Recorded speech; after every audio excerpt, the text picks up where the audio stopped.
జలధార జలహారతి కార్యక్రమానికి విచ్చేసినటువంటి పెద్దలందరికీ నమస్కారం. అలాగే ఆర్డీఓ, ఇరిగేషన్, మున్సిపల్ కమిషనర్, తహసీల్దార్ అందరికీ నమస్కారం.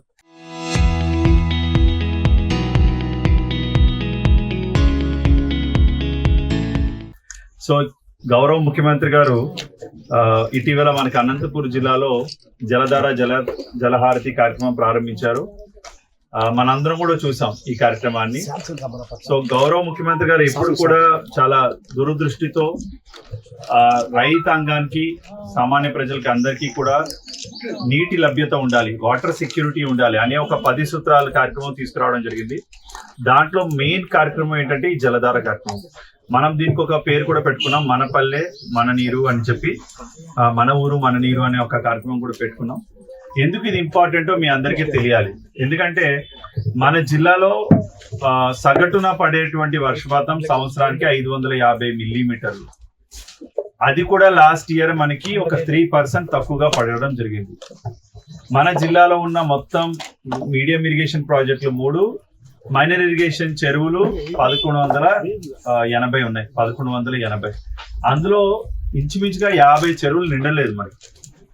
అంటే వర్షం తక్కువగా పడటం వల్ల, రెండోది వర్షం నీరు చెరువులోకి రాకపోవడం వల్ల, రెండోది ఉన్న నిండిన చెరువుల్లో కూడా 50% కన్నా ఒక 100% నిండిన చెరువులు కేవలం 25% మాత్రమే. అంటే ఒక 1180లో 140 చెరువులు మాత్రమే మనకి పూర్తిగా నిండాయి.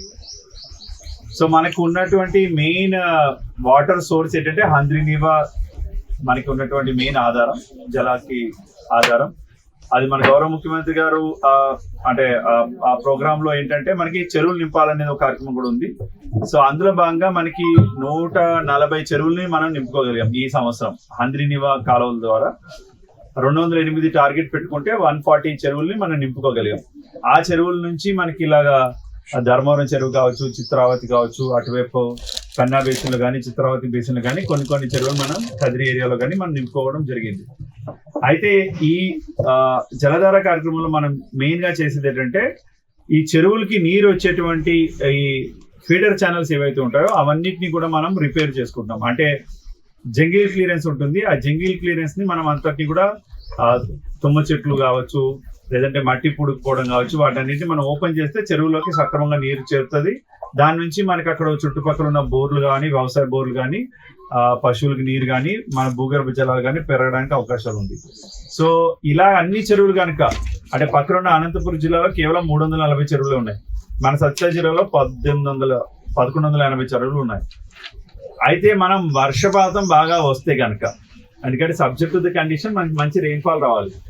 రెయిన్ఫాల్ బాగా వస్తే మనకి మంచిగా చెరువులు నిండుతాయి, భూగర్భ జలాలు కూడా పెరగడానికి అవకాశం ఉంది. సో ఆ కార్యక్రమంలో మేము ఎక్కువగా గ్రామ సభలు పెట్టాము. అన్ని చోట్ల కూడా ప్రజలను అడుగుతున్నాం, ఎందుకు ఈ చెరువులు నిండట్లేదు అనే ప్రశ్న అడుగుతున్నాము.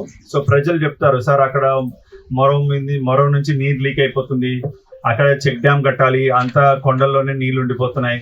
సరే, ఇలా పబ్లిక్ నుంచి కూడా వాళ్ళ ఒపీనియన్, లేదంటే ఆ చెరువు ఇప్పుడు ఇందాకే ఆయన మన నీటి సంఘం చైర్మన్ చెప్పారు, కొంచెం అర్బనైజేషన్ అవడం వల్ల గట్టులు తెలియకపోవడం వల్ల కూడా కొంతమంది ఇల్లు కట్టుకోవడం కానీ, ఏదన్నా ఆక్రమించుకోవడం కానీ చేయడం వల్ల కూడా ఈ కాలువలన్నీ కూడా సరిగా పారట్లేదని చెప్పారు. సో అలాంటివన్నీ కూడా మనం సర్వే చేయించడం జరుగుతుంది, ఎంక్రోచ్మెంట్ ఉంటే తొలగించడం జరుగుతుంది. అండ్ మెయిన్ గా ప్రజలని ఇన్వాల్వ్ చేయాలనేది మన ఉద్దేశం.